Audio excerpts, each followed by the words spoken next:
Good morning friends, હું અજય ત્રિવેદી અને આજે આપણે ધોરણ 10 વિષય ગુજરાતીમાં આપણે પાઠ 2 ટૂંકી વાર્તા રેસનો ઘોડો શીખી રહ્યા છે.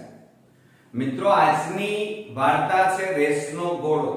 એટલે તમને એક મનમાં પ્રશ્ન થાય કે રેસનો ઘોડો એટલે ઓલિમ્પિક્સની અંદર અથવા તો કોઈ કોમ્પિટિશનની અંદર રેસનો ઘોડો અને એની આ વાર્તા? ના મિત્રો, આ તમારી વાર્તા છે. નાના બાળકો અને નાના વિદ્યાર્થીઓની આ વાર્તા છે મિત્રો. આ વાર્તા વર્ષા ગુણવંતરાય આચાર્ય એટલે કે વર્ષા અડાલજાએ લખી છે. અને મિત્રો, હાલની પરિસ્થિતિ આપણે જોઈ રહ્યા છે કે શિક્ષણની અંદર વિદ્યાર્થીની પરિસ્થિતિ રેસના ઘોડા જેવી થઈ છે. બાળક જન્મ પણ ન લીધું હોય, માતાના પેટમાં હોય અને એ વખતે જ માતા પિતા આ બાળકના ભણવાની શરૂઆત કરાવી દે છે.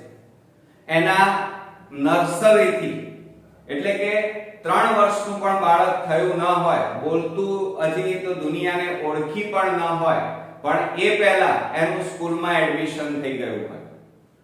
અને આજકાલ મા-બાપ ની મહત્વાકાંક્ષાઓ એટલી બધી વધી ગઈ છે કે જેના કારણે ટકાવારીનું મહત્વ વધી ગયું છે. અને એમાં માતા પિતાની આ ઊંચી મહત્વાકાંક્ષાઓમાં આજનું બાળક મોટા ભાગે પોતાનું બાળપણ ગુમાવી રહ્યું છે. તો મિત્રો, આ બાળપણ જે બાળકની અત્યારે મનોદશા છે, એને રમવું છે, એને ખીલવું છે, પણ મિત્રો એને ખીલવા મળતું નથી. એની પોતાની ઈચ્છાઓ છે, પોતાના સ્વપ્નો છે, પરંતુ આપણે જાણીએ છીએ કે આજકાલ મા-બાપ બાળક ઉપર પોતાની ઈચ્છાઓ બાળક ઉપર થોપી દેવામાં આવે છે, જેના કારણે બાળક પોતાની ઈચ્છાઓ, પોતાની મહત્વાકાંક્ષાઓ, પોતાના સ્વપ્નો બહાર લાવી શકતો નથી. બાળક જન્મે પહેલા જ નક્કી કરી લેવામાં આવે છે કે બાળકને ડોક્ટર બનાવીશું કે એન્જિનિયર બનાવીશું. બાળકને પોતાને શું બનવું છે એ કોઈ પૂછતું નથી મિત્રો. તો એની આ વાત વર્ષા અડાલજાએ આ ટૂંકી વાર્તા દ્વારા આપણને સમજાવવામાં આવી છે. મિત્રો, આજે શિક્ષણનું મહત્વ વધી ગયું છે, આપણે બધા જાણીએ છીએ. પણ શિક્ષણથી માણસ બનવો જોઈએ, એના જગ્યાએ આજે સ્કૂલો, કોલેજો ની અંદર બાળક એક મશીન બની રહ્યું છે. બાળકો ઊંચી ડિગ્રીઓ તો મેળવી લે છે, પરંતુ જે માનવ બનવો જોઈએ એ માનવ નથી બનતો, મશીન બની જાય છે. સાથે સાથે આજકાલ બાળકો અને માતા પિતાની ઊંચી મહત્વાકાંક્ષાઓના કારણે બાળક ઉચ્ચ ડિગ્રીઓ તો મેળવી લે છે, પરંતુ એ ઉચ્ચ ડિગ્રી મેળવી અને વિદેશો તરફ પ્રયાણ કરી નાખે છે, જેના કારણે માતા પિતા પોતાની ઘડપણની જે લાઠી છે એ ગુમાવી બેસે છે. એટલે આ વર્ષા અડાલજાએ, આ લેખિકાએ પોતાની આ ટૂંકી વાર્તા દ્વારા આજકાલ માતા પિતાઓને જે મહત્વાકાંક્ષાઓ છે એ કદાચ ઓછી હશે તો ચાલશે મિત્રો, બાળક મધ્યમ ભણશે તો ચાલશે, જરૂરિયાત પૂરતું કમાશે તો ચાલશે, પરંતુ પોતાના કુટુંબ જોડે રહી અને શાંતિથી આનંદમય જીવન ગુજારશે તો એ ખરું શિક્ષણ એ કહેવાશે. એ આ વર્ષા અડાલજા સમજાવવા માંગે છે. તો મિત્રો, ચાલો શરૂ કરીએ. પણ પાઠની શરૂઆત કરીએ એ પહેલા આ પાઠની અંદર આવતા કેટલાક અગત્યના શબ્દાર્થ વિશે આપણે જરા નજર મારી લઈએ. તો મિત્રો, અહીંયા આ પાઠની અંદર ગન એટલે બંદૂક. તમે નાના હતા અને પ્લાસ્ટિકની બંદૂકો વાપરતા હતા, મેળામાં જઈને લઈ આવતા હતા, એ બંદૂકની વાત છે. ચંદ્રક, મહોર છાપવાળો સિક્કો, મેડલ અથવા ઇનામ. મિત્રો, એ સાચી વાત છે કે બાળક અત્યારે મશીનની જેમ દોડી રહ્યું છે, વાંચી રહ્યું છે, મહેનત કરી રહ્યું છે, પરંતુ મોટાભાગના સ્ટુડન્ટ્સો મધ્યમ મહેનત કરી રહ્યા છે. પણ મિત્રો, મહેનત શ્રેષ્ઠ હોવી જોઈએ, કારણ તમે ઓલિમ્પિકમાં જે મેડલ મળે છે, આપણે ગોલ્ડ, સિલ્વર મેડલ, બરોબર, બ્રોન્ઝ મેડલ, આવા મેડલો આપણને મળતા હોય છે. ઈવન સ્કૂલની અંદર પણ આપણને એક મેડલ મળે છે. પણ બજારમાંથી આપણે 5-10 રૂપિયાનો કે 500 રૂપિયાનો મેડલ લાવી લઈએ, પણ એની કિંમત કોઈ નથી મિત્રો. પરંતુ સ્કૂલ, કોલેજ અથવા કોઈ કોમ્પિટિશનમાંથી જીતીને આપણે જે મેડલ લાવીએ છીએ એની આ વાત છે. અને મેડલ કોઈ ઝાડ ઉપર નથી ઉગતા મિત્રો, ટકા કોઈ ઝાડ ઉપર ઉગતા નથી. એને મેળવવા માટે અથાગ પરિશ્રમ જરૂરી છે, અને પરિશ્રમ કર્યા પછી જ આપણને કંઈક સિદ્ધિ મોટા ભાગે મળતી હોય છે. બીજું છે અખબાર. અખબાર એટલે વર્તમાન પત્ર અથવા જેને આપણે છાપું કહીએ છીએ. નિર્ભેળ, નિર્ભેળ એટલે કે શુદ્ધ, જેમાં ભેળસેળ નથી એવું. નિર્દોષ એટલે કે જેનામાં કોઈ પણ પ્રકારની ખામી નથી, દોષ વિનાનું. કંડારવી એટલે કે આકાર આપો. જ્યારે તમે કોઈ પથ્થર રસ્તામાં પડ્યો હોય ત્યારે એની કોઈ વેલ્યુ હોતી નથી મિત્રો, પરંતુ દાખલા તરીકે કોઈ શિલ્પકાર એ પથ્થરને ઉઠાવી એને છીણીઓથી ઘડી અને એની મૂર્તિ બનાવે તો એ મૂર્તિ પૂજાય છે. તો કહેવાનો મતલબ એ છે કે રસ્તે પડેલા પથ્થરને કોઈ પૂજતું નથી, પરંતુ જ્યારે એના ઉપર હથોડા પડે છે, છીણીથી એના ઉપર કોતરકામ થાય છે અને એ સુંદર રૂપ ધારણ કરે છે ત્યારે એ પૂજાય છે. બીજું છે ઉમળકો. ઉમળકો એટલે આનંદ, હેતનો ઉભરો જેને કહેવાય. માની લો તમે મહેનત કરી છે અને જ્યારે તમારું રિઝલ્ટ આવે અને તમારે 90 ઉપર પર્સન્ટેજ જ્યારે આવે ત્યારે તમારા મમ્મી પપ્પાને ઉમળકો એટલે કે આનંદ માતો નથી. નારાજ એટલે નાખુશ, પીડા એટલે તકલીફ, અચૂક એટલે કે ચૂક્યા વગર, લિજ્જત એટલે મજા, લંજાત, બરોબર. માયકાંગલું એટલે માવડિયું અથવા નબળું. એ શારીરિક રીતે પણ કહી શકાય. કોઈ એકદમ દુબળો પાતળો છોકરો હોય તો એને આપણે શું કહીએ છીએ? માયકાંગલું.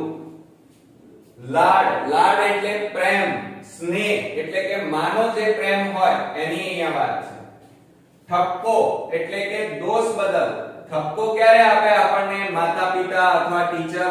જ્યારે આપણે કોઈ ભૂલ કરી હોય, કોઈ દોષ હોય, કોઈ ખામી હોય તો એને દોષ બદલ ધમકાવવું, વઢવું તે. શૈશવ એટલે બાળપણ કહેવાય. આઘાત લાગવો એટલે દુઃખ, ધિક્કાર એટલે નફરત, અક્કલ એટલે બુદ્ધિ, કુમળું એટલે કોમળ અથવા નાજુક, નિરાંત એટલે શાંતિ, મક્કમ એટલે અડગ. મિત્રો હંમેશા આપણે જ્યારે ભણતા હોઈએ ત્યારે આપણું મન મક્કમ હોવું જોઈએ, અડગ હોવું જોઈએ, બરોબર. નબળો બાંધો એટલે કે શારીરિક સૌષ્ઠવ નબળું હોવું. આપણે ઘણીવાર ઘણા બાળકો જોતા હોઈએ છીએ કે શારીરિક રીતે મોટા ભાગે એટલે કે એકદમ એમની ઉંમર કરતા એકદમ દુબળા પતળા હોય છે, તો એને શારીરિક રીતે નબળા કહેવાય, જેને નબળો બાંધો કહેવાય. નાદ કરો. નાદ એટલે શોર, અવાજ. વિષાદ એટલે દુઃખ અથવા વ્યથા. ફોરમ, ફોરમ એટલે સુગંધ. ઉમદા, ઉમદા એટલે સારો અથવા ઉચ્ચ. મિત્રો આમ તો જુઓ, દુનિયામાં બધા બાળકો 10મા ધોરણમાં વાંચતા હોય છે, વિડિયો જોતા હોય છે, સ્કૂલોમાં ભણે છે, ટ્યુશન પણ કરતા હોય છે, પરંતુ ઉમદા વ્યક્તિ અથવા શ્રેષ્ઠ વિદ્યાર્થી કોને કહેવાય? તો શ્રેષ્ઠ વિદ્યાર્થી હંમેશા પોતાના ભણવામાં ઉપર ફોકસ કરતો હોય છે. બીજા કરતા એનું લખાણ અલગ જ હોય છે. એમાં એક ઉદાહરણ તરીકે તમને આપું, સ્વામી વિવેકાનંદ. સ્વામી વિવેકાનંદ એક વખત પોતાના ઘરની બહાર, ઝૂંપડીની બહાર એ વાંચતા હતા. બાજુમાંથી એક જાન પસાર થઈ. જાન પસાર થઈ ગયા પછી એક વ્યક્તિ ત્યાં એમની જોડે આવ્યો અને સ્વામી વિવેકાનંદને પૂછ્યું કે તમે હમણાં અહીંયાથી એક જાન પસાર થઈ છે, વરઘોડો પસાર થયો છે, એ તમે જોયો? તો સ્વામી વિવેકાનંદ કે શેનો વરઘોડો, શેની જાન? મેં તો કોઈ જાન કે વરઘોડો જોયો નથી. એટલે એનો મતલબ શું થયો? તો સ્વામી વિવેકાનંદ જ્યારે વાંચતા હતા મિત્રો, ત્યારે એમનું ધ્યાન, ફોકસ ક્યાં હતું? ભણવામાં હતું. બાજુમાંથી ઢોલ વાગતો વરઘોડો પસાર થયો તો પણ એમના મગજ ઉપર એની કોઈ અસર થઈ નહીં. અને આપણે એટલે મિત્રો હંમેશા જ્યારે ભણવા બેઠા હોય ત્યારે આપણું ધ્યાન હંમેશા ભણવા તરફ હોવું જોઈએ. બીજું છે હરીફાઈ. હરીફાઈ એટલે સ્પર્ધા, કોમ્પિટિશન. અત્યારે આપણે જાણીએ છીએ કોમ્પિટિશનનો જમાનો છે. અત્યારે 70-80% ની કોઈ વેલ્યુ નથી. અત્યારે બાળકનું માપદંડ, બુદ્ધિનું માપદંડ એની પરીક્ષાના ટકા ઉપરથી નીકળે છે. બરોબર કે મિત્રો? બીજું છે લક્ષ્ય. લક્ષ્ય એટલે ધ્યેય. હંમેશા મિત્રો લક્ષ્ય, ધ્યેય, સપનું હંમેશા ઊંચું જોવું જોઈએ. બરોબર કે નહીં મિત્રો? બીજું છે હળી જવું. હળી જવું એટલે ભળી જવું. બરોબર? નિમાણું એટલે દયામણું. હોંશ એટલે ઉમંગ અને નવાઈ એટલે આશ્ચર્ય. તો મિત્રો આ હતા પાઠ 2 ના અગત્યના શબ્દાર્થ. હવે રૂઢિપ્રયોગો છે એ આપણે પાઠ પછી જરા સમજીએ. હવે આપણે શરૂ કરીએ પાઠની શરૂઆત. હું જોડે જોડે વાંચતો પણ જઈશ અને તમને સમજાવતો પણ જઈશ. આપણા પાઠનું નામ છે રેસનો ઘોડો. હવે મિત્રો આ રેસનો ઘોડો એ ટૂંકી વાર્તા છે અને આ વાર્તા વર્ષા અડાલજાએ લખી છે. એમનો જન્મ 10/4/1940 ના રોજ થયો હતો. વર્ષા ગુણવંતરાય મહેતા એટલે કે આચાર્ય, વર્ષા ગુણવંતરાય આચાર્યનો જન્મ મુંબઈમાં થયો. આ યાદ રાખજો કારણ કે જોડકા અને ટૂંકા પ્રશ્નોમાં પૂછાય છે. તેમણે આકાશવાણી મુંબઈમાં, આકાશવાણી મુંબઈ એટલે શું? તો પહેલા મિત્રો અત્યારે તો જો કે મોબાઈલનો જમાનો આવી ગયો, ડિશ કનેક્શન આવી ગયું, એટલે અત્યારે તો અસંખ્ય ચેનલો આપણી ટીવીમાં આવી ગઈ છે. પરંતુ પહેલાના સમયમાં જ્યારે ડિશ કનેક્શન, મોબાઈલો નહોતા ત્યારે મિત્રો ટીવી ઉપર બ્લેક એન્ડ વ્હાઈટ ટીવી અને રંગીન ટીવી આવતા અને એ વખતે ફક્ત દૂરદર્શન આવતું. હવે આ દૂરદર્શન એટલે આકાશવાણી મુંબઈમાં પ્રવક્તા તરીકે એટલે કે બોલવા, જે આપણે આજતક ઉપર, ઇન્ડિયા ટીવી ઉપર, બરોબર, તો આર ભારત ઉપર જે ન્યૂઝ વાંચતા હોય છે એની વાત છે, એ પ્રવક્તા તરીકે કાર્ય કર્યું હતું. આ ઉપરાંત એમણે નાટકોમાં રંગભૂમિ એટલે કે જે નાટક કરવાનો મંચ હોય એ રંગભૂમિ સાથે પણ આ વર્ષા અડાલજા સંકળાયેલા હતા. એમણે ગાંઠ છૂટ્યાની વેળા, અણસાર, ખરી પડેલો ટહુકો, રેત પંખી, મારે પણ એક ઘર હોય, ક્રોસ રોડ એ તેમની નોંધપાત્ર નવલકથાઓ છે. યાદ રાખજો. એ અને એક માત્ર એ. આ ઉપરાંત સાંજને ઉંબર, વર્ષા અડાલજાની શ્રેષ્ઠ વાર્તાઓ તેમના નોંધપાત્ર વાર્તા સંગ્રહો છે. નાટકો અને નિબંધમાં પણ તેમનું વધારે યોગદાન હતું. તેમને સાહિત્ય અકાદમી, ગાંધીનગર અને દિલ્હીના એવોર્ડ એમને પ્રાપ્ત થયેલા છે. મિત્રો વર્ષા અડાલજા આ રેસના ઘોડાની અંદર શિક્ષણનો પાયાનો સિદ્ધાંત, આપણો શિક્ષણનો પાયાનો સિદ્ધાંત શું? બાળકને આનંદ આપવાનો, બાળકને સારો માણસ બનાવવાનો છે. વાલીઓની આજની અપેક્ષાઓને કારણે આજનું શિક્ષણ સ્પર્ધાત્મક બની ગયું છે, જેના કારણે બાળક એક મશીન બની ગયું છે. પરિણામે નાનપણથી જ વધુ ટકા પ્રાપ્ત કરવાના કારણે તેનું બાળપણ છીનવાઈ ગયું છે. એ બાબતે લાલ બત્તી ધરતી આ વાર્તા છે. એટલે કે આ વાર્તા આજકાલના માતા પિતાઓ અને બાળકો માટે લાલ બત્તી સમાન છે. કારણ કે મા-બાપની અપેક્ષાઓ વધારે છે, મા-બાપે મહેનત કરવી નથી અને બાળકને એકલાને મહેનત કરાવી છે અને એની પાસે ટકાઓની અપેક્ષાઓ અતિ ઉચ્ચ રાખવી છે. બાળકની કેપેસિટી કઈ છે, બાળકને એને ઇન્ટરેસ્ટ કયો છે, એને શેમાં મજા આવે છે એ કોઈ જોતું નથી મિત્રો. બાળકોને પોતાની રીતે વિકસવા દેવાની શીખ આ કૃતિમાં આપી છે. હંમેશા બાળકને જે વસ્તુમાં આનંદ હોય એમાં બાળકને આગળ વધવા દેવો જોઈએ. બાળકને એન્જિનિયરિંગ ફિલ્ડમાં આગળ જવું હોય તો એમાં આગળ વધવા દેવો જોઈએ. પણ આપણે શું કરીએ છીએ, એને ડોક્ટર બનાવી દઈએ છીએ. હવે તમે વિચાર કરો, એને ઇન્ટરેસ્ટ શેમાં છે? એન્જિનિયરિંગ ફિલ્ડમાં, કોમ્પ્યુટર લાઈન, ગાડીઓમાં ઇન્ટરેસ્ટ છે અને તમે બનાવી દો છો શું? ડોક્ટર. એટલે એ પોતે અંદરથી ખુશ રહી શકતો નથી. બીજું, ઘડપણમાં માતા પિતાને પૈસા કરતા પોતાના સંતાનોનો સહારાનો વધારે અપેક્ષા હોય છે.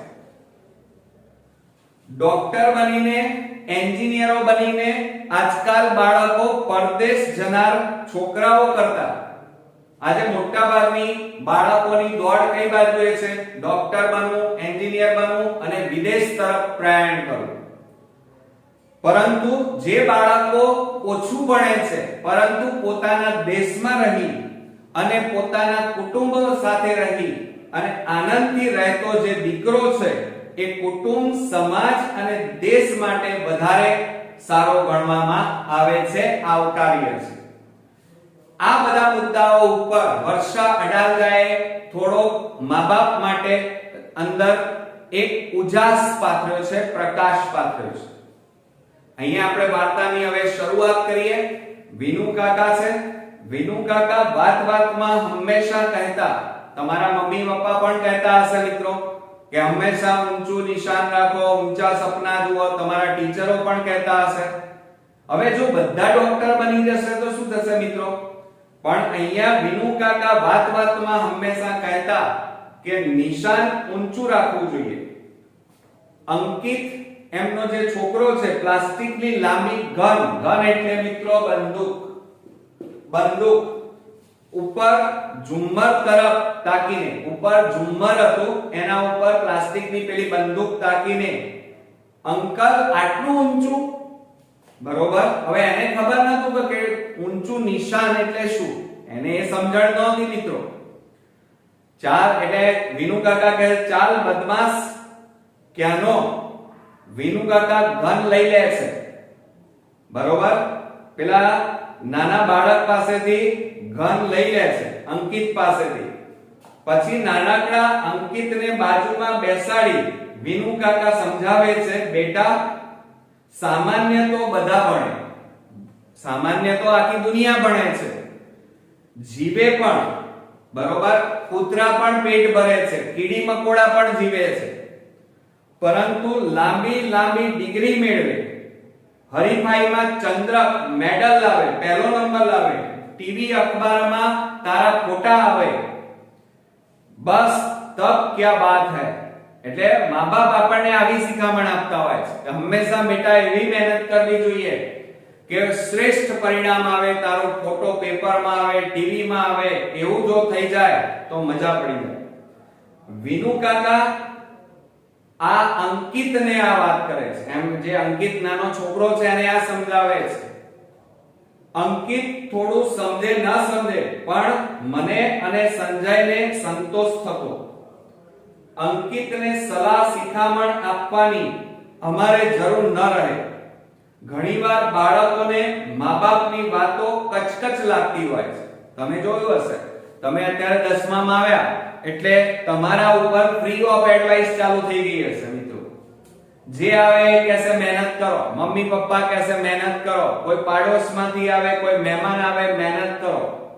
એટલે બાળકને મા-બાપ અને શિક્ષકની જે એડવાઇસ છે મિત્રો, શિખામણ છે, એ કચકચ લાગે છે. જ્યારે વિનુ કાકા અંકિત અને એમના પુત્ર સૌરભને જુદી જુદી રમતો રમાડે, બે છે, એક અંકિત અને સૌરભ. એટલે વિનુ કાકા આ અંકિત અને સૌરભ બે છોકરાઓને જુદી જુદી રમતો રમાડે, ચોકલેટ આપે અને પછી આવી બધી વાતો કરે. બંનેની ઉંમરમાં કઈ ખાસ તફાવત નહોતો. સાંજે માથે બેસીને હોમવર્ક પણ કરાવે. એટલે કે માથે બેસવું એટલે જોડે બેસવું, કે માથા ઉપર નહીં બેસી જવાનું. પણ વિનુ કાકા આ બંને છોકરાઓની જોડે બેસી અને સાંજે હોમવર્ક એટલે લેસન કરાવતા. અને પછી ટીવી ચેનલ પર ટીવી ઉપર શું બતાવતા? કોઈ પિક્ચર બતાવતા, કોઈ સોંગ બતાવતા? ના મિત્રો, પણ વિનુ કાકા બંને બાળકોને નેશનલ જીઓગ્રાફી કે ડિસ્કવરી ચેનલ, જે પ્રાણીઓની, જંગલોની, કુદરતની જે ચેનલ આવે છે જેને નેશનલ જીઓગ્રાફી ચેનલ અથવા ડિસ્કવરી ચેનલ કહે છે, એ ચેનલ બતાવતા. અને આ જોઈને પેલા મંજુ કાકી હતા, વિનુ કાકાના પત્ની મંજુ કાકી, આ રોજ આ ડિસ્કવરી ચેનલ જોઈ અને મિત્રો કંટાળી જતા. અને પછી કંટાળીને શું કહેતા વિનુ કાકાને કે તમે તો છોકરાને જાણે જેલમાં પૂર્યા છે, રમવા તો જવા દો ને, એની ઉંમરના છોકરાઓ સાથે જરા ભળવા દો. સામાન્ય છોકરાઓ એટલે પેલા વિનુ કાકા શું કહે છે મંજુ કાકીને કે સામાન્ય છોકરાઓ સાથે રમીને એ શી મોટું પ્રાપ્ત થઈ જવાનું છે. એટલે વિનુ કાકી કહે છે, મારે મંજુ કાકી, નિર્ભેળ નિર્દોષ આનંદ પ્રાપ્ત થશે. બરોબર મિત્રો, જો અત્યારે એના ચહેરા પર, એટલે પછી વિનુ કાકા મંજુ કાકીને કહે છે કે જો બહાર જશે તો આનંદ આવશે એમ તું કહે છે, પણ અત્યારે જો બાળકો કેવા ખુશ છે, કેવા આનંદમાં છે. એટલે મંજુ કાકી પાછા વિનુ કાકીને જવાબ આપે છે, કપાળ તમારું, એ આનંદ આઈસ્ક્રીમ નો છે. 24 કલાક ચોકી કરશો આ બાળકોની એટલે છોકરા કોઈ ભણેશ્રીના દોડિયા નથી થઈ જવાના. એટલે વિનુ કાકા કહે છે મંજુ, મૂર્તિને તો કંડારવી પડે. દુનિયા તેજ ગતિથી દોડી રહી છે, તીવ્ર હરીફાઈ છે બધા જ ક્ષેત્રોની અંદર. એટલે મંજુ કાકી કહે છે એ શું થઈ જાય એનાથી?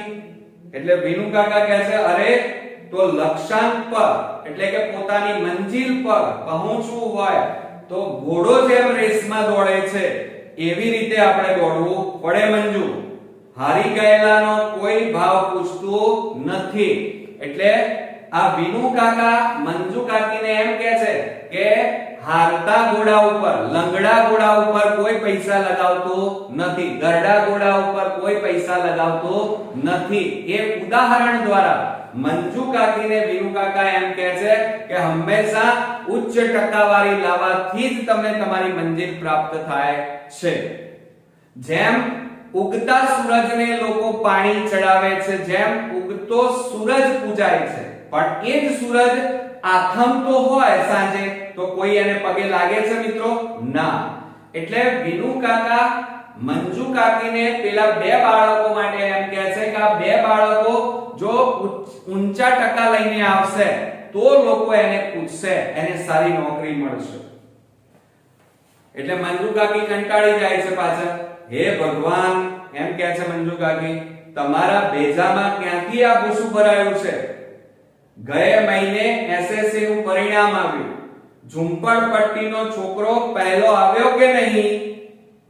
એટલે મંજુ કાકી વિનુ કાકાને કહે છે હે ભગવાન, તમારા મગજમાં આવા ક્યાં ભૂસા ભરાઈ ગયા છે બીજા બધા માતા પિતાની જેમ?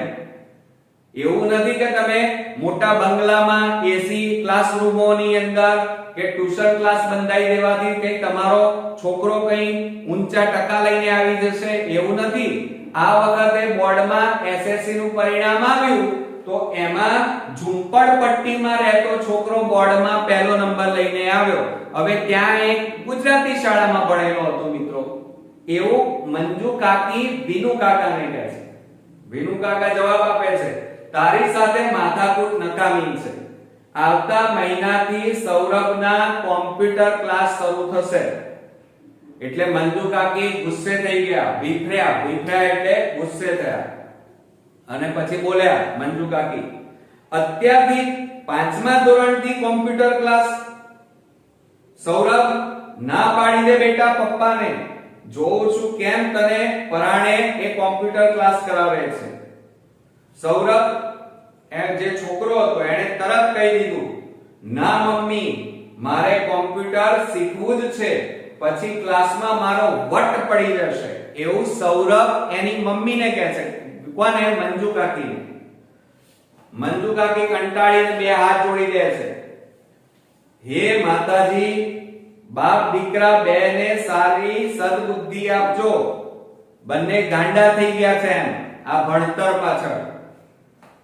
એ સાથે વિનુ કાકા ઘરે આવ્યા. આમ તો એક જ મકાનમાં ઉપર નીચે અમે રહીએ અને સૌરભ સાથે અંકિતને ઘણીવાર એ ભણાવે એટલે એમાં એમના આવવાની નવાઈ નહોતી. એટલે આ વિનુ કાકા જે લેખક હતા એમના મકાનમાં એ લોકો ઉપર નીચે રહેતા અને ઘણીવાર અંકિતને પણ ભણાવવા આવતા એટલે રોજ મારા ઘરે આવતા. પણ આજે તો એક ખાસ આવ્યા હતા. એમનો આગ્રહ હતો કે સૌરભની સાથે જેમ આપણા પાડોશમાં અંકિત રહેતો હોય અને હું એના ઘરે જઉં એમ, એટલે વિનુ કાકા બાજુવાળા પાડોશના ઘરે ગયા અને વિનુ કાકાએ કીધું કે હું મારા સૌરભને કોમ્પ્યુટર ક્લાસમાં મોકલું છું તો તમે પણ તમારા છોકરાને કોમ્પ્યુટર ક્લાસમાં મોકલો. આ સાંભળી હું અને સંજય ખુશ થયા. વિચાર તો સારો છે, જો કે ફી ઘણી વધારે લાગી કારણ કે કોમ્પ્યુટર ક્લાસની ફી વધારે હોય, પણ સંતાન બાળકોના ભવિષ્ય માટે થોડી વધારે મહેનત કરીશું એવું મેં વિચાર્યું. અમે પણ સંજયને કોમ્પ્યુટર ક્લાસમાં દાખલ કરીશું.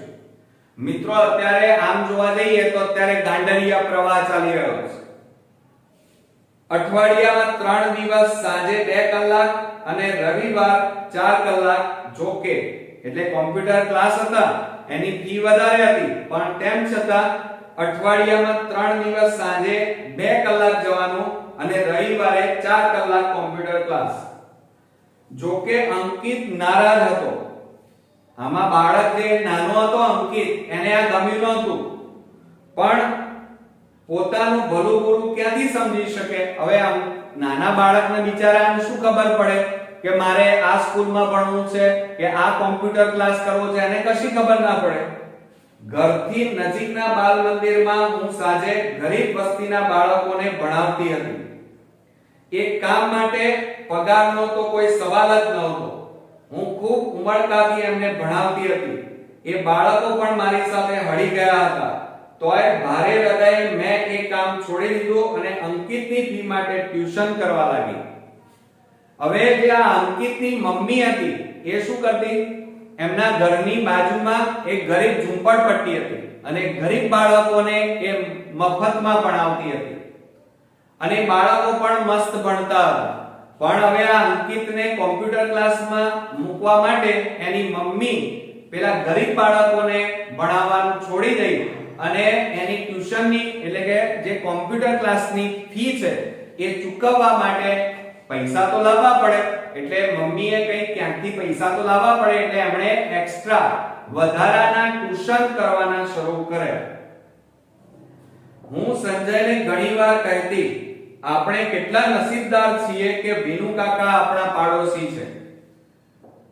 આજે અંકિતની મમ્મી હતી એ એમ કહે છે કે આપણે કેટલા નસીબદાર છે કે આપણા પાડોશમાં વિનુ કાકા જેવા જાગૃત વાલી આપણી બાજુમાં રહે છે. સૌરભ અને અંકિતનું એ ઘડતર થઈ રહ્યું છે એટલે કે બંને બાળકો ઉપર વિનુ કાકા ખૂબ સારું ધ્યાન રાખી રહ્યા છે એમ અંકિતની મમ્મી કહે છે. પછી બોલે છે, શેનું ઘડતર નીનાબેન? આ અંકિતની મમ્મીનું નામ શું છે? નીનાબહેન. એક દિવસ મંજુ કાકીએ રીતસર મારી પર હલ્લો કર્યો. એક દિવસ મંજુ કાકી હતા વિનુ કાકાના પત્ની, એક દિવસ મારી ઉપર ચડીને ગુસ્સે થઈને આવ્યા. આ ટાંકણા ટોચીને બિચારા જીવને શી પીડા થાય છે તે તમને નથી દેખાતી? એમ મંજુ કાકી અંકિતની મમ્મીને કહે છે. પાડોશમાં ઉપર રહેતા હતા ને એ અંકિતની મમ્મી જેણે ટ્યુશન કરવાનું ચાલુ કર્યું, બરોબર, એમના ઉપર પેલા વિનુ કાકા પેલા બાળકોને કોમ્પ્યુટર ક્લાસમાં મૂક્યા. એટલે મંજુ કાકી ગુસ્સે થઈ ગયા હતા. એટલે મંજુ કાકીએ શું કર્યું, પાડોશમાં અંકિતની મમ્મી હતી એના ઉપર ગુસ્સે થઈ ગયા અને એમને કહેવા માંડ્યા કે આ છોકરા ઉપર આટલો અત્યાચાર ના કરો. ટાંકણા ટાંચીને એટલે પથ્થરને મૂર્તિ બનાવવી હોય તો શિલ્પકાર શું કરે? અણીદાર ટાંકણો લે, જેને છીણી કહેવાય, અને હથોડીની મદદથી એના આખો આકાર આપે. તો ટાંકણા ટીચી ટીચીને આ કુમળા બાળકોને શી પીડા થતી હશે એ તમને નથી દેખાતી? એટલે અંકિતની મમ્મી નીનાબહેન કહે છે, જુઓ મંજુબેન, આપણે મધ્યમ વર્ગના માણસ, તમારી મારી કોઈ ઇન્ડસ્ટ્રી, કોઈ ફેક્ટરી, કોઈ કારખાના, કોઈ ખેતર, કોઈ દુકાનો નથી કે દીકરાને સીધો એર કન્ડિશનમાં કેબિનમાં બેસાડી દઈશું. અત્યારથી મહેનત નહીં કરીએ તો આ લોકો કેમ આગળ જશે? આપણા બાળકો શું કરશે? આપણા બાળકો જો નાનપણથી વ્યવસ્થિત સારું નહીં ભણે તો આપણા પાસે કોઈ એવા બંગલા, ગાડી, ફેક્ટરી નથી કે એ લોકો ડાયરેક્ટ સીધા ધંધા ઉપર, ફેક્ટરી ઉપર બેસી જશે. એટલે આપણા બાળકોએ અને આપણે મહેનત કરવી જ પડે. અને મંજુબેનની આંખો ભીની થઈ ગઈ. મંજુ કાકી બોલ્યા, તમારી વાત હું નથી સમજતી, હું માં છું, દુશ્મન તો નથી ને? એટલે પછી પેલા નીનાબેન બોલે છે, તો પછી પણ ખરું પૂછો તો હું એકલી પડી ગઈ છું. એ બાપ દીકરાની જાણે અલગ દુનિયા છે. આવું કોણ કહે છે? મંજુબા, મંજુ કાકી. મંજુ કાકી નીનાબેનને કહે છે કે ખરું પૂછો તો હું એકલી ઘરમાં પડી ગઈ છું. કેમ? કારણ કે આ બાપ દીકરો બે આખો દિવસ ભણવું, કોમ્પ્યુટર ક્લાસ, ટ્યુશન ક્લાસ આવું જ કરે છે. એમની અલગ દુનિયા છે અને હું માત્ર ઉંબરે ઊભી છું. એટલે કે ઉંબરો એટલે ઘરનું જે મેઈન બારણું હોય ત્યાં એને ઉંબરો કહેવાય.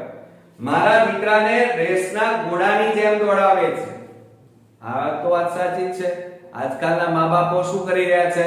રેસના ઘોડાની જેમ આ વાડામાંથી પેલા વાડામાં, પેલા વાડામાંથી પેલા વાડામાં બિચારા છોકરાઓને દોડાય કરે છે. અને સરવાળે રેસનો ઘોડો જ બની ગયો છે આજકાલનો વિદ્યાર્થી મિત્રો. બરોબર કે નહીં? વિનુ કાકાને તમારે માટે ખૂબ લાગણી છે. એટલે નીનાબેન જે અંકિતના મમ્મી છે એ મંજુ કાકીને કહે છે કે તમે ચિંતા ના કરો, વિનુ કાકાને તમારા માટે ખૂબ લાગણી છે. એટલે મંજુ કાકી કહે છે, નહીં જાણતા હોવ પણ કોણ જાણે મનમે ઊંડે ખોટું લાગે છે. એટલે કે આ મંજુ કાકી કહે છે બધી વાત સાચી પણ મને અંદર થોડો ડર લાગે છે. એટલે નીનાબેન કહે છે, અરે ના મંજુ કાકી, થોડા વખતમાં બધું ઠીકઠાક થઈ જશે, ચિંતા ના કરો. એટલે મંજુ કાકી બોલે છે, તો તમારા મોમાં ઘી શક્કર, આ બાપ બેટા બેવાના બુદ્ધિ આલજો થોડી, એમ કહે છે. સમજ્યા તમે?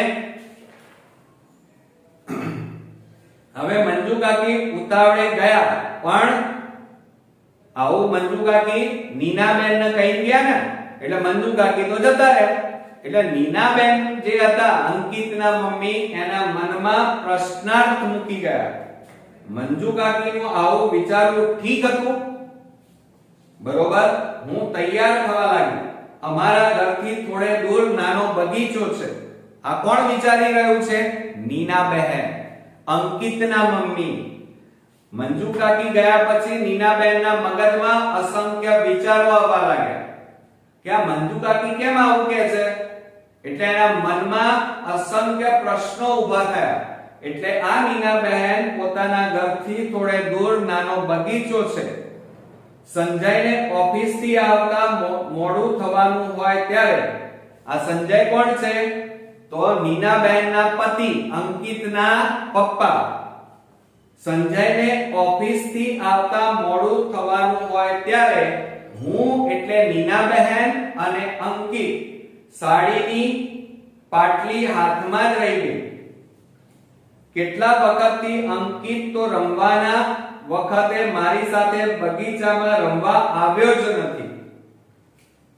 આ જ્યારે નીનાબેન વિચારતા હતા ત્યારે એમને વિચાર આવ્યો કે હું અને મારું બાળક બગીચામાં કેટલાય વર્ષો પહેલા અમે બંને માં દીકરો બંને બગીચામાં જતા અને મારું બાળક રમતું. આજે કેટલાય વર્ષોથી મારું બાળક રમ્યું નથી. અમે ત્રણ એટલે કોણ? અંકિત, અંકિતના મમ્મી એટલે નીનાબહેન અને એના પપ્પા એટલે સંજયભાઈ. અમે ત્રણ સાથે મળી રેતીમાં ઘર બનાવીએ, પછી કુલ્ફીની લિજ્જત માણીએ, શનિ રવિમાં દરિયા કાંઠે અચૂક જવાનું. પહેલા જ્યારે નાના હતો, મારો અંકિત નાનો હતો ત્યારે આ નીનાબહેન વિચારે છે. કોણ વિચારે છે? નીનાબહેન. નીનાબહેનના મગજમાં બધું ચાલે છે. નીનાબહેન એવું વિચારે છે કે પહેલા તો શનિ રવિની રજા આવતી એટલે હું, મારા પતિ અને મારું બાળક અંકિત ત્રણે દર શનિ રવિ અમે દરિયા કાંઠે જતા, રેતીમાં ઘર બનાવતા, કુલ્ફી ખાતા અને આનંદ માણતા, ઉત્સાહ માણતા. મિત્રો, આ બધું એ અરીસામાં માથું ઓરાવા ગઈ ત્યારે આ અંકિતના મમ્મી વિચારતા હતા. અને એ અરીસામાં નીનાબહેનનું પ્રતિબિંબ, પોતે પોતાનું પ્રતિબિંબ જોઈ રહ્યા હતા અને એમને વિચાર આવ્યો કે ખરેખર આ હું પોતે જ છું કે પછી હું બદલાઈ ગઈ છું. બરોબર? બારણે એટલામાં આ બધું વિચારતા હતા નીનાબહેન, અંકિતના મમ્મી, એટલામાં બારણામાં ઘંટડી વાગી.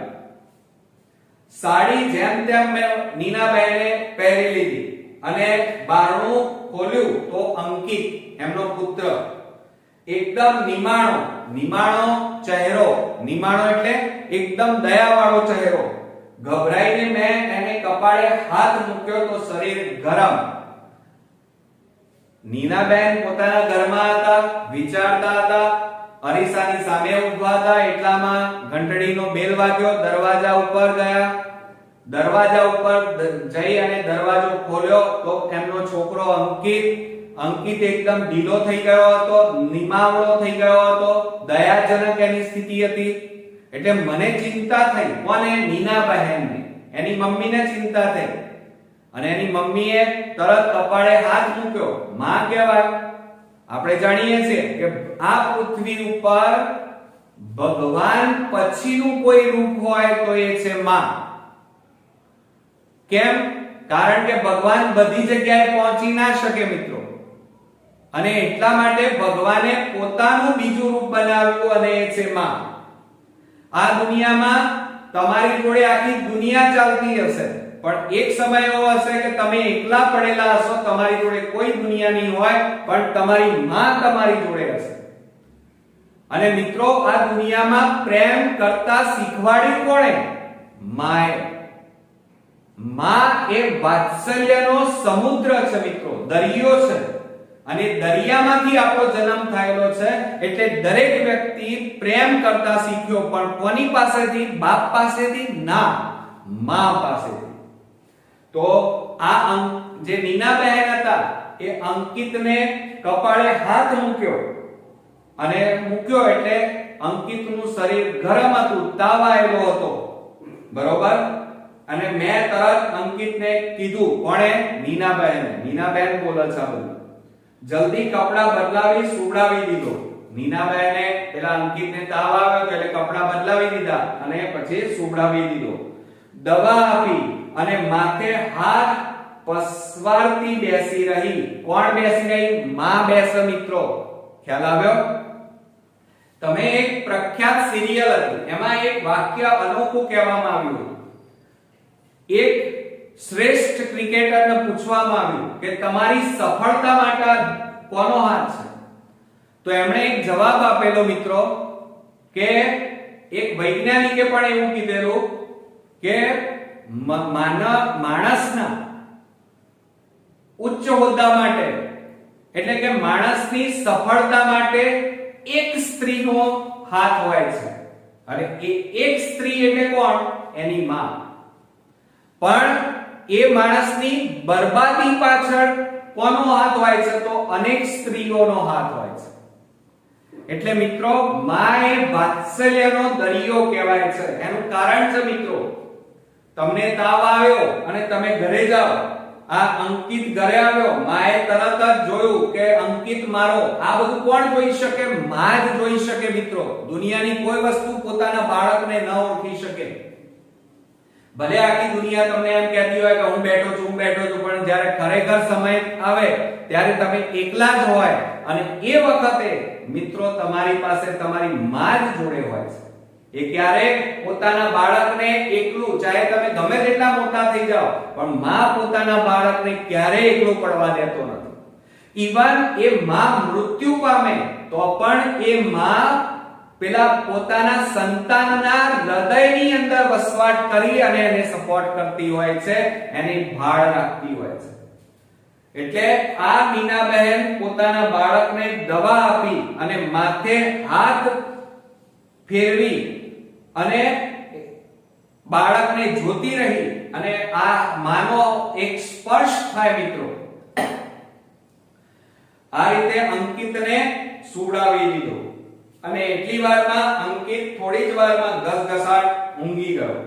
બરોબર મિત્રો. પછી મિત્રો ફરી ઘંટડી વાગી.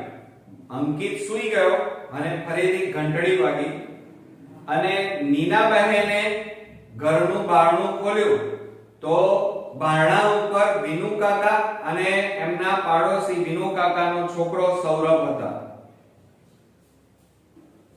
એટલામાં એમણે એવું કીધું કે અંકિત હજી શાળાએથી આવ્યો નથી. વિનુ કાકાએ પૂછ્યું. કમ્પ્યુટર ક્લાસમાં જવાનું મોડું થાય છે. એટલે વિનુ કાકાને જવાબ આપ્યો. કોણે? નીના બહેને. આજે ક્લાસમાં અંકિત આવશે નહીં, એને તાવ છે વિનુ કાકા. એટલે વિનુ કાકા બોલ્યા, અંકિતને દવા આપીને? એવો પ્રશ્નાર્થ કરે છે. બસ ત્યારે આપમેળે સારું થઈ જશે, ચાલો હું જ ઉઠાડું, એવું વિનુ કાકા અંકિતની મમ્મી નીના બહેનને કહે છે. એટલે વિનુ કાકા જગ પકડી રહ્યા હતા કે તમે દવા પીવડાવી દીધી છે તો બસ હવે સારું થઈ જાય, હવે બાળકને ઉઠાડો અને કોમ્પ્યુટર ક્લાસમાં મોકલી દો. એટલે અંકિતની મમ્મી બોલી, ના કાકા, ક્લાસમાં ક્યાં જવાનો છે, આજે નહીં તો કાલે એમ. એટલે પેલા અંકિતની મમ્મીએ કીધું, ના કાકા, કોમ્પ્યુટર ક્લાસ ક્યાં જવાનું છે, આજે નહીં જાય તો કાલે. પણ તાવમાં અંકિતને નહીં મોકલું, કાલે શાળાએ પણ નહીં. નવાઈ પામી એ મને જોઈ રહ્યા. આવું મેં કીધું ને તો વિનુ કાકા આશ્ચર્ય કરીને જોઈ રહ્યા. અને પછી બોલ્યા, નીના બહેન, તમે તો અંકિતને માય કાંગલો કરી મૂકશો, ચાલો ઉઠાડો જો. અત્યારથી પંપાળશો તો ભવિષ્યમાં શું કરશે? એવું વિનુ કાકાએ અંકિતના મમ્મી નીના બહેનને કહ્યું.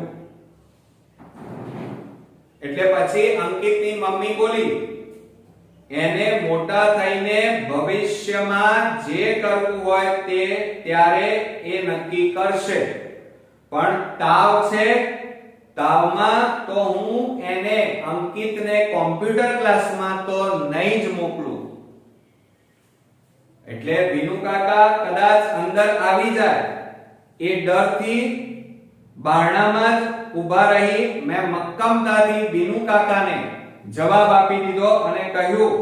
એ નારાજ થયેલા લાગ્યા. આવું બધું મેં કહી દીધું, પણ અંકિતના મમ્મીએ કહી દીધું કે એને મોટા થઈ જે બનવું હશે બનશે, એનું જે થવું એ થશે, પણ અત્યારે અંકિતને તાવ છે એટલે વિનુ કાકા એ કોમ્પ્યુટર ક્લાસમાં આવશે નહીં એમ બારણાની વચ્ચોવચ ઊભા રહી મેં એમને કહી દીધું, અંદર ના આવવા દીધા. આ સાંભળી વિનુ કાકાને કદાચ ખોટું લાગ્યું હોય એવું લાગ્યું, કોને? અંકિતની મમ્મીને. પણ હું તો કશું બોલી નહીં, એ ચાલી ગયા. હું સાંજની રસોઈમાં પરોવાઈ ત્યાં મેં ટીવીનો અવાજ સાંભળ્યો. એટલે પછી વિનુ કાકા જતા રહ્યા એટલે અંકિતની મમ્મી નીના બહેન રસોડામાં ગયા. રસોડામાં રસોઈ બનાવવામાં લાગી ગયા.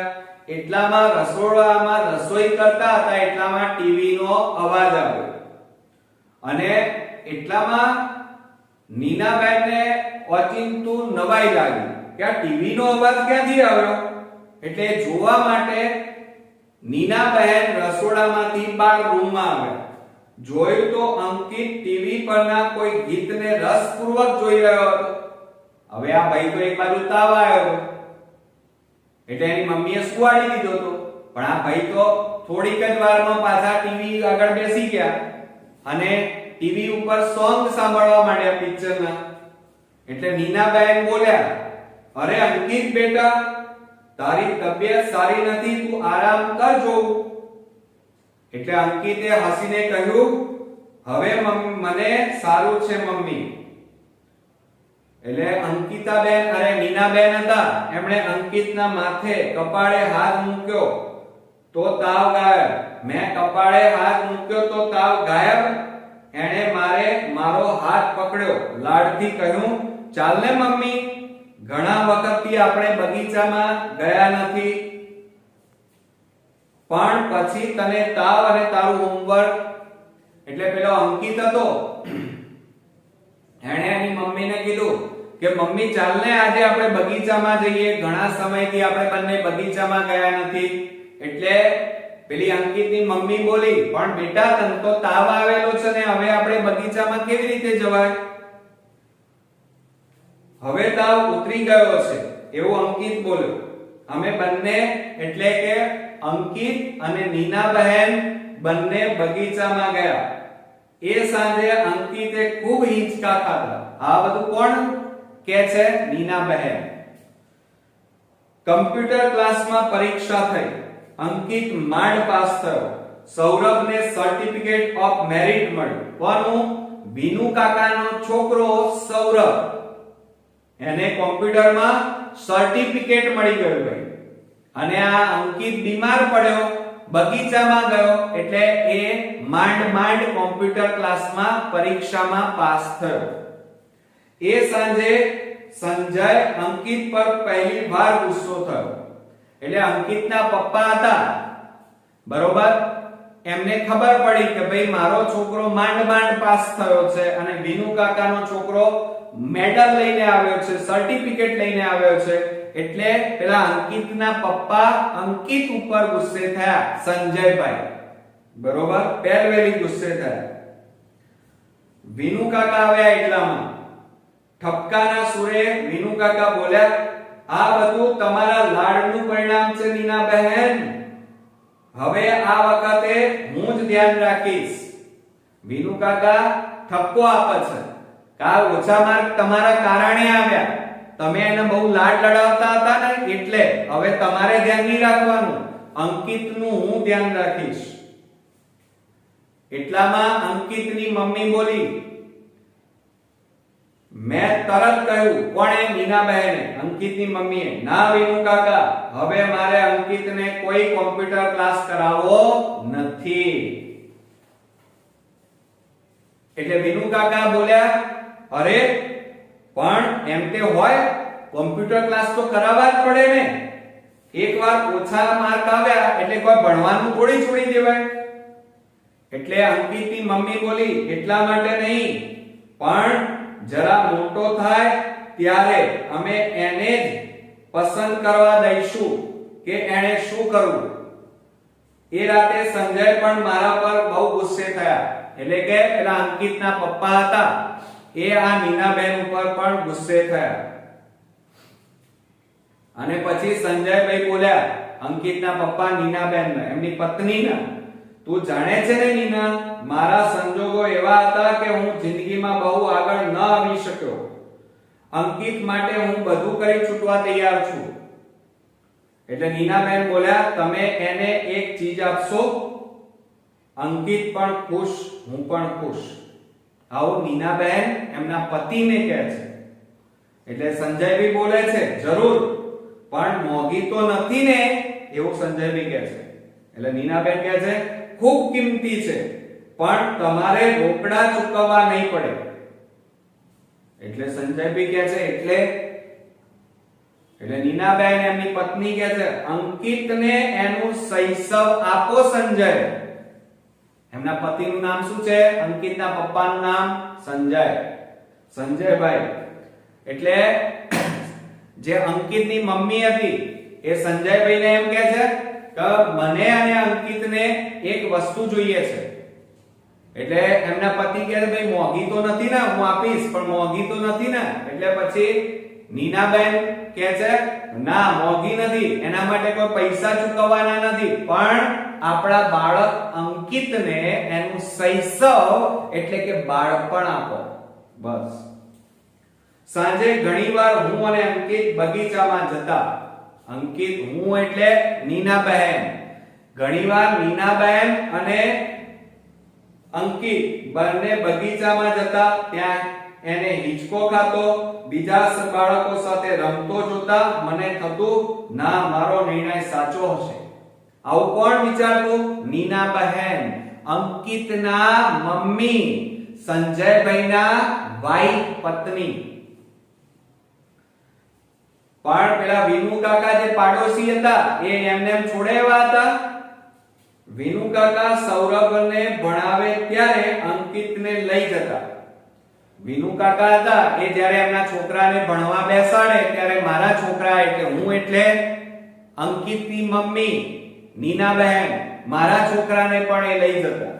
પણ મને સ્પષ્ટ દેખાતું કે એ નારાજ થઈ જતો. જ્યારે મારા છોકરાને વિનુ કાકા ભણવા લઈ જતા ત્યારે મારો છોકરો આનંદમાં નહોતો રહેતો, કે બરોબર દુખી હતો. સંજયના ધ્યાનમાં પણ આ વાત આવી. મારા પતિએ પણ જોયું કે મારો છોકરો ભણવા જવા માટે ખુશ નથી. એક રવિવારની સાંજે અમે દરિયા કિનારે અંકિત સાથે ખૂબ રમ્યા.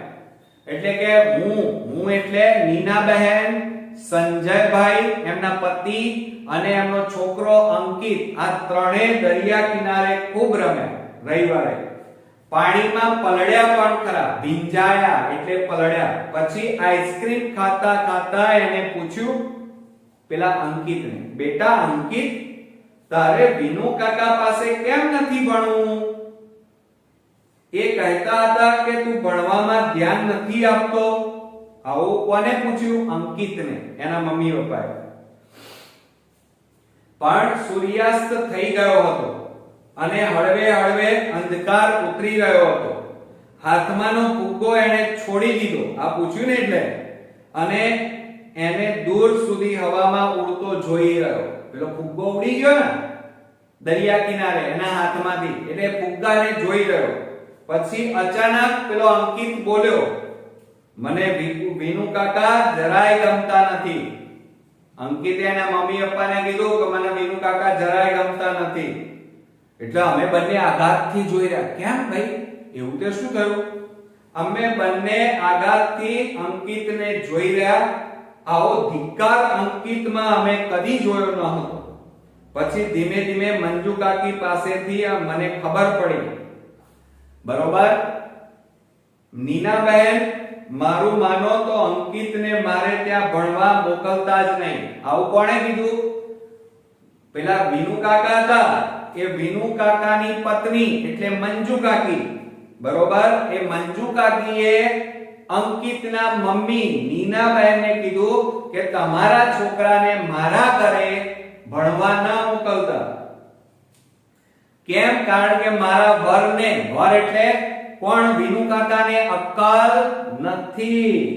વારે વારે અંકિતને ઉતારી પાડે છે. બિચારો કુમળો જીવ છે. એમ તો મારા સૌરભને ન છોડે. મારા સૌરભ એટલે પેલો છોકરો વિનુ કાકાનો. પણ તમે માનશો અમે ત્રણેય જણાએ ભેગા બેસીને નિરાતે કદી ખાધું પણ નથી. ત્રણેય જોડે કદી બેસી ફરવાય ગયા નથી. ત્રણેય જોડે બેસીને જમ્યા પણ નથી. એટલે તમે તમારા છોકરા અંકિતને તમારા ઘરે લઈ જાઓ એવું મંજુ કાકી નીનાબહેનને કહે છે. અને અમે એટલે નીનાબહેન અંકિતને વિનુ કાકાને ત્યાં ભણવા મોકલવાનું બંધ કરી નાખ્યું. વિનુ કાકા એકદમ ગુસ્સે થઈ ગયા. પેલું બંધ કર્યું ને, અંકિતને મોકલવાનું બંધ કરી નાખ્યું. એટલે વિનુ કાકા ગુસ્સે થઈ ગયા. ધુઆ પુઆ થવું એટલે ગુસ્સે થવું. વારે વારે અંકિતને ઉતારી પાડે. બરોબર, અને એ વિનુ કાકાના ઘરે મોકલવાનું બંધ કર્યું. એટલે વિનુ કાકા ગુસ્સે થઈ ગયા બરોબર, અને ગુસ્સે થઈ અને અમને બોલ્યા પણ ખરા, પણ અમે મન મક્કમ કરી નાખ્યું. અંકિત પહેલેથી જ નબળા બાંધાનો હતો. આ એક વર્ષ જવા દો, અમે એમ કીધું કે ભાઈ અમારો બાળક એકદમ નબળો છે, માયકામલો છે, હજી નાનો છે, એટલે આ એક વર્ષ હમણાં અમે તમારા ઘરે વિનુ કાકા ભણવા નહીં મોકલીએ. આવતા વર્ષની વાત આવતા વર્ષે, હજી તો 5મું ધોરણ છે, એમાં શી ચિંતા છે? એ વર્ષે હવે આવું મેં કીધું, પછી એ વર્ષે જે વિનુ કાકાનો છોકરો હતો સૌરભ, એ શાળાના શ્રેષ્ઠ વિદ્યાર્થીનું શિલ્ડ એટલે મેડલ મળ્યું, અને મારા છોકરા અંકિતને 7મે નંબરે પાસ થયો.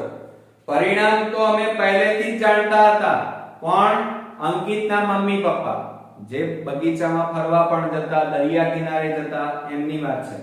એ બંને મમ્મી પપ્પા પોતાના બાળકને જાણતા હતા, એમને ખબર હતી કે આપણો બાળક મેડલ લાવવાનો નથી, પણ આનંદ હતો એમને. જ્યારે વિનુ કાકાનો છોકરો હતો, એ વિનુ કાકા એની પાછળ સતત ભણવા માટે પડી ગયા હતા. એટલે પેલો સૌરભ હતો વિનુ કાકાનો છોકરો, એ શ્રેષ્ઠ વિદ્યાર્થીનો મેડલ જીતીને લાવ્યો. બરોબર, પછી અમે પહેલેથી થોડા દિવસ બહાર ગામ જવાનો કાર્યક્રમ ગોઠવી રાખેલો. કોણે? અંકિતના મમ્મી પપ્પાએ. એક નાના હિલ સ્ટેશન પર હું એટલે નીનાબેન, સંજય મારો પતિ અને અંકિત મારો છોકરો સેનેટોરિયમ માં બુકિંગ કરાવ્યું હતું હિલ સ્ટેશન ઉપર ફરવા જવા માટે. અમે ત્રણેય જણા ખૂબ ફર્યા. રજાઓમાં ટ્રેકિંગ કર્યો એટલે કે પર્વતો ઉપર ચડ્યા.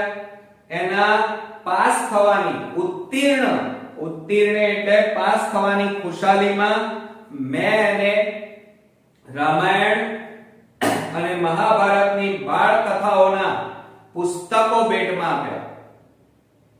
વાંચવાનો એવો નાદ લાગ્યો, એટલે કે વાંચવાનો એવો એને ચસ્કો લાગ્યો, શોખ જાગ્યો કે એણે રામાયણ મહાભારતના બધા જ પુસ્તકો બે વાર વાંચી નાખ્યા.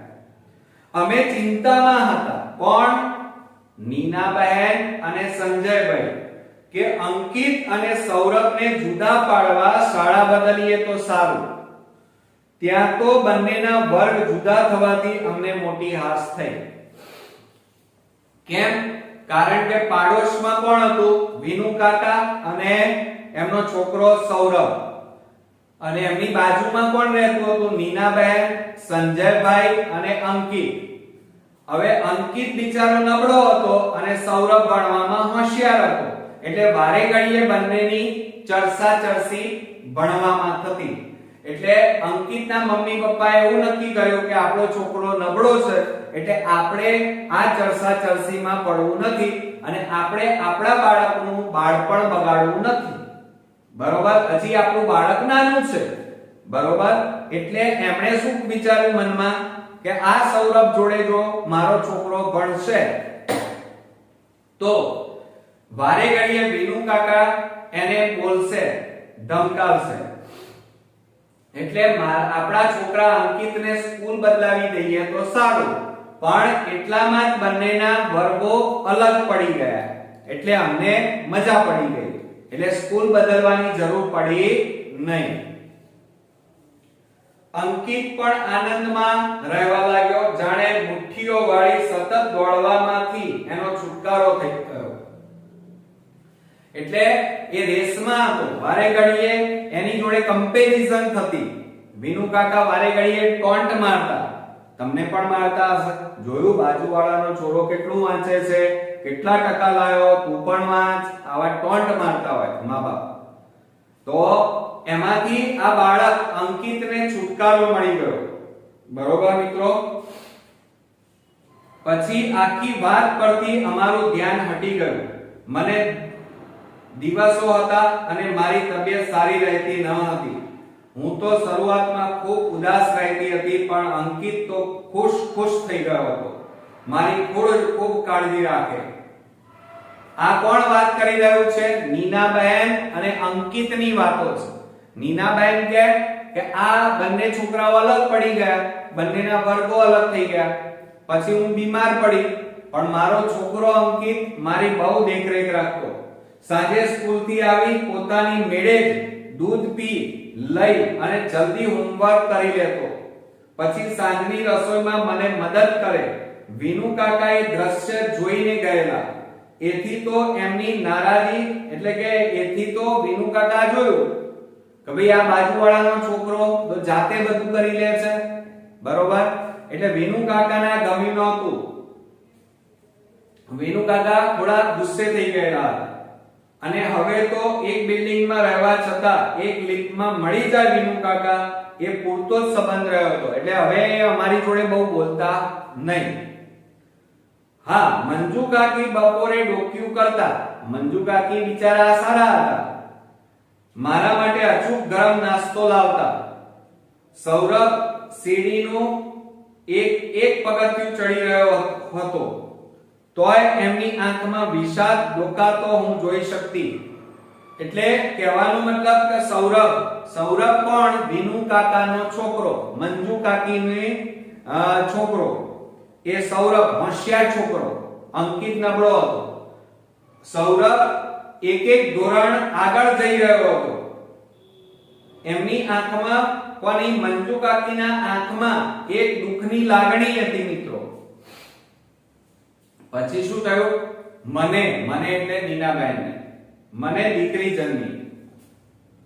જન્મી એટલે મારો છોકરો કોણ? અંકિત.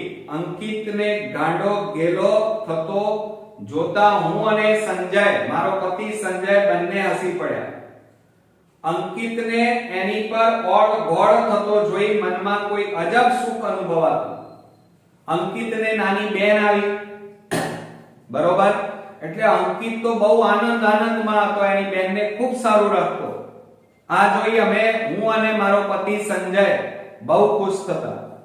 અને બાજુમાં જે ફ્લેટમાં મંજુ કાકી હતા, મંજુ કાકી તો એને રમાડતા રડી જ પડેલા. કોને? મારી છોકરીને, નીનાબહેનની છોકરીને. અંકિતે લાડકી, મારા છોકરાએ મારી છોકરીનું, એની નાની બહેનનું નામ લાડકી, એનું નામ પાડ્યું કોરમ. કોરમ એટલે સુગંધ. હજુ તો થોડા મહિનાની હતી અને એને કમળો થઈ ગયો. એ થોડી નાની હતી અને એટલામાં મારી છોકરીને કમળો થઈ ગયો. અમારા સૌના જીવ ઊંચા થઈ ગયા. કમળો મટ્યો ત્યાં આખા શરીરે એને પોટલીઓ ફૂટી નીકળી. એ વર્ષે અંકિતનો ક્લાસમાં, કારણ કે ઘરમાં કોણ આવ્યું? અંકિતની નાની બહેનનો જન્મ થયો.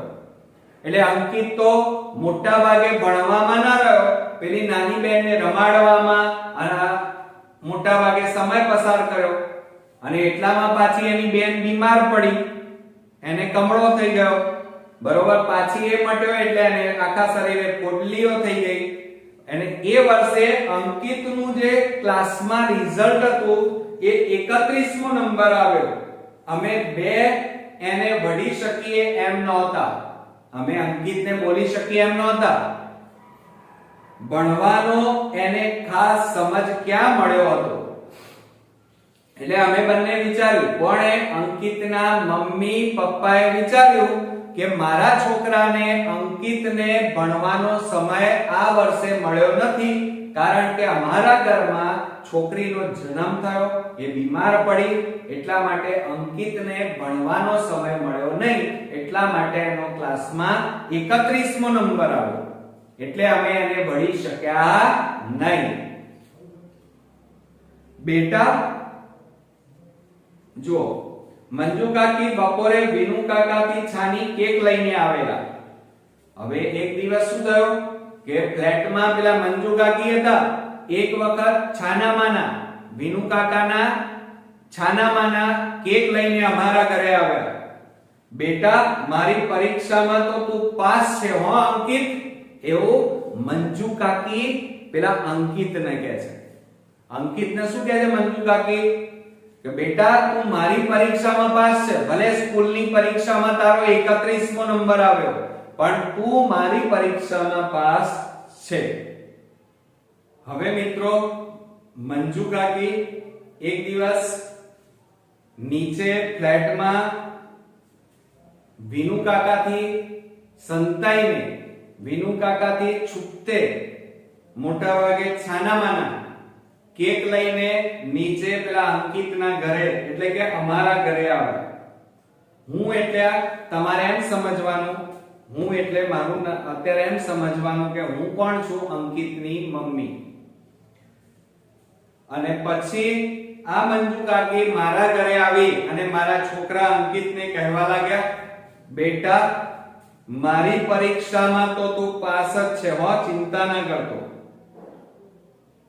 ફોરમ મારી છોકરી બીમાર પડી જતી ત્યારે એને કેજી માં દાખલ કરી ત્યારે કે પછી સંજયને સ્કૂટરનો ગંભીર અકસ્માત થયો હોય ત્યારે હંમેશા અંકિત મારી સાથે હતો.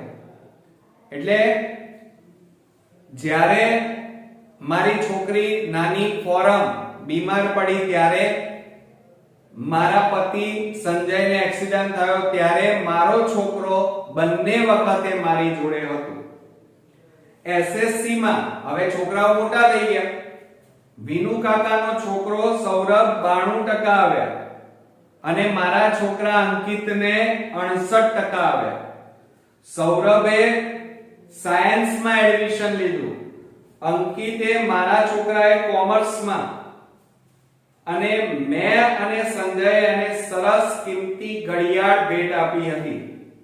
એટલે કે ભલે વિનુ કાકાના છોકરો સૌરભ 92% લઈને આવ્યો પણ મારો છોકરો 68% લઈને આવ્યો ત્યારે મેં અને મારા પતિ સંજય બંને અમે અંકિતને સરસ મોંઘી ઘડિયાળ અને ભેટમાં આપી. ત્યારે ઘણા સમયે મેં મારા છોકરાના ચહેરા પર ફરી ઉદાસી જોઈ. એ વખતે અમે ઘડિયાળ એને જ્યારે ભેટમાં આપી ત્યારે ખુશ નહોતો, આનંદમાં નહોતો, પણ ઉદાસ હતો. અને પછી અમને બોલ્યો, સોરી પપ્પા, તમારા લોકોનું સપનું હું પૂરું ન કરી શક્યો.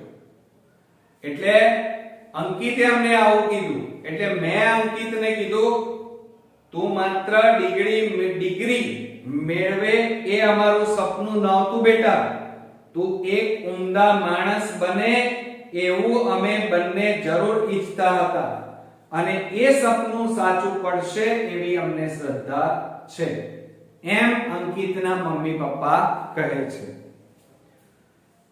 બીજું 11 વર્ષ પછી અંકિત એક બેંકમાં, એણે કોમર્સ રાખ્યું એટલે એણે કોમર્સ લાઈન લીધી એટલે બેંકમાં અંકિત નોકરી કરે છે.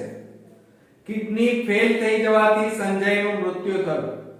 મારા પતિ સંજયનું કિડની ફેલ થવાથી એ મૃત્યુ પામ્યા. અંકિતે બેંકમાં એની સાથે કામ કરતી નંદા નામની યુવતી સાથે લગ્ન કર્યા. મારો છોકરો જે અંકિત હતો, નાનો હતો, ભણવામાં નબળો હતો, 10માં એ 68% લાવ્યો હતો. એ છોકરાએ કોમર્સ રાખ્યું, મારા છોકરાને મેં કોમર્સ રખાવ્યું અને પછી 11 વર્ષ પછી એ મોટો થયો, બેંકમાં નોકરી કરે છે. અત્યારે મારા પતિને કિડનીની પ્રોબ્લેમ થવાથી એ મૃત્યુ પામ્યા અને મારા અંકિતે બેંકમાં નોકરી કરતી એની સાથે નંદા નામની છોકરી સાથે લગ્ન કર્યા. એમને નાનકડો અંકિતને, મારા છોકરાને પાછો છોકરો છે, યશ એનું નામ છે. જ્યારે મારી છોકરી ફોરમ બીએસસી માં અભ્યાસ કરે છે. સંજયના મૃત્યુ પછી અંકિતે અમને માં દીકરીને સાચવી લીધા છે. એટલે કે મારા પતિ સંજયનું કિડનીના કારણે મૃત્યુ થવાથી હું અને મારી પત્ની બંને ને મારા છોકરાએ અંકિતે ખૂબ સરસ રીતે સાચવ્યા છે. કોઈ ખોટ પડવા દીધી નથી. ઘણીવાર સાંજે અમે બધા જ બગીચામાં બધા જઈએ છીએ. યશને મોટા હિંચકા ખાવા ખૂબ ગમે છે હવે મારો છોકરો કોણ? અંકિત. અંકિતનો છોકરો કોણ? યશ. અને અમે બધા ઘરના બધા સભ્યો બગીચામાં જઈએ છીએ અને એ વખતે અંકિતનો છોકરો, મારા છોકરાનો છોકરો યશ, એને હિંચકા ખાવાની ખૂબ મજા પડે છે. જ્યારે હવે વિનુ કાકાના સૌરભની વાત કરીએ, સૌરભ 11 વર્ષ પછી ક્યાં છે? તો સૌરભ અમેરિકામાં ડોક્ટર થયો અને ત્યાંની મોટી હોસ્પિટલમાં એ કામ કરે છે. ત્યાં એનું નામ ઘણું મોટું છે, વિશાળ બંગલો છે, કાર, બધું જ એની પાસે છે. માત્ર એની પાસે શું નથી મિત્રો? માતા-પિતા. માતા-પિતા એની પાસે નથી. માતા-પિતા માટે સૌરભને સમય પણ નથી, કારણ માતા-પિતા ઇન્ડિયામાં રહે છે અને સૌરભ ક્યાં જતો રહ્યો? વિદેશમાં. વિનુ કાકા અને મંજુ કાકી શરૂઆતમાં તો પહેલા હોશભેર અમેરિકા જતા, પણ 3 વર્ષ પહેલા છેલ્લી વાર પાછા આવ્યા પછી હવે અહીં જ છે. ક્યારેક હું એમને પૂછતી, હવે ક્યારે જશો? ત્યારે માથું ધુણાવી ચૂપ રહે છે. એમની આંખને ખૂણે બાજેલ નાના આંસુ આથમતા સૂરજના કિરણમાં ચમકી ઉઠે છે. એટલે કે સૌરભના મમ્મી કોણ? વિનુ કાકા અને મંજુ કાકી. એમનો છોકરો સૌરભ ભણવામાં બહુ હોશિયાર, સાયન્સ રાખ્યું, ડોક્ટર બન્યો, અમેરિકા જતો રહ્યો. અમેરિકામાં એનું મોટું નામ, ગાડી, બંગલા, પૈસા, નામ, શોહરત બધું જ છે, પણ કોણ નથી એની પાસે? માતા-પિતા.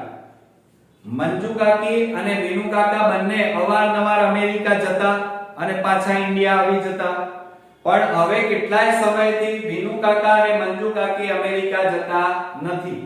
મેં એમને ઘણીવાર પૂછ્યું, કેમ મંજુ કાકી હવે અમેરિકા જતા નથી, ક્યારે જવાનું છે? ત્યારે મંજુ કાકી ખાલી ના આમાં માથું ધુણાવે છે, ના પાડે છે.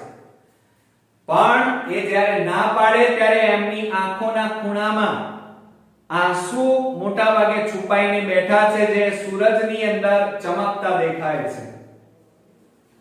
અમે ફરવા જઈએ ત્યારે અંકિત અચૂક એમને સાથે લઈ આવે છે. અમે જ્યારે બધા ઘરના સભ્યો, હું, અંકિત, મારી છોકરી, અંકિતની પત્ની, અંકિતનો છોકરો, અમે બધા સાંજે જ્યારે બગીચામાં જઈએ ત્યારે અંકિત પેલા વિનુ કાકા અને મંજુ કાકી બંનેને સાથે લઈ આવે છે. વિનુ કાકા અને મંજુ કાકીની ઉંમર જાણે એકદમ વધી ગઈ લાગે છે, ગળપણ આવી ગયું છે. કાકીને ઘૂંટણનો દુખાવો થાય છે. હવે ઉંમર થઈ મંજુ કાકીની, ગળપણ આવ્યું એટલે એમના ઢીંચણ ઉપર દુખાવા થાય છે.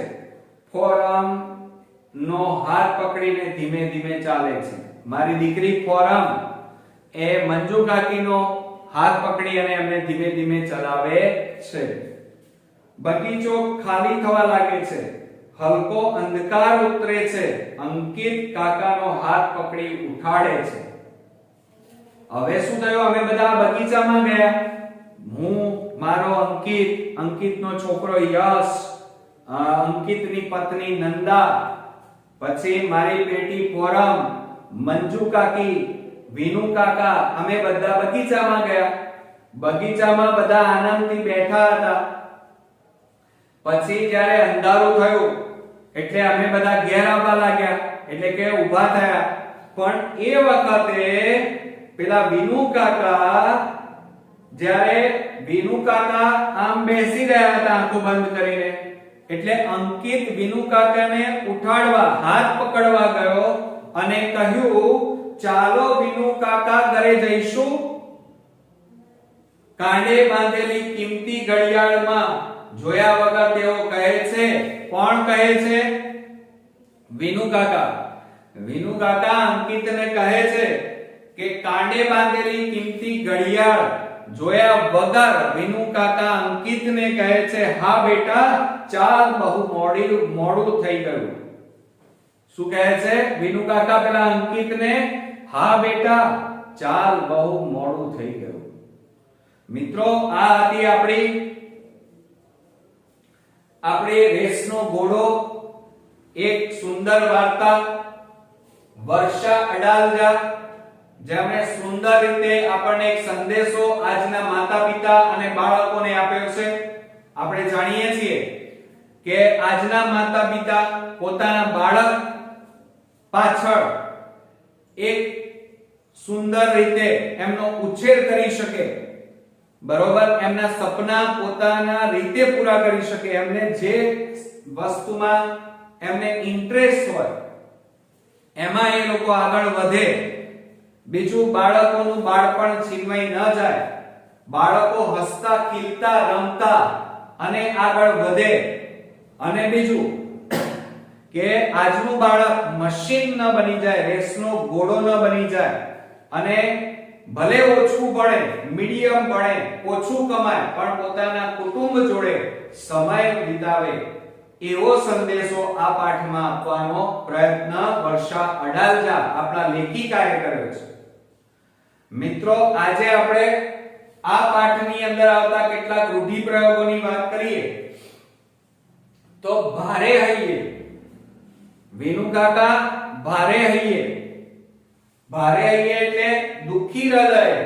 કેમ? કારણ કે વિનુ કાકાએ આખી જિંદગી પેલા સૌરભને રેસના ઘોડાની જેમ દોડાયો, ભણાયો, ભણ ભણ ભણ ભણ ભણ. એટલે સૌરભ ટકા લાવ્યો, ડોક્ટર બન્યો, પણ ક્યાં જતો રહ્યો? Foreign, America. માતા-પિતા મૂકીને જતો રહ્યો, માતા-પિતા એકલા પડી ગયા.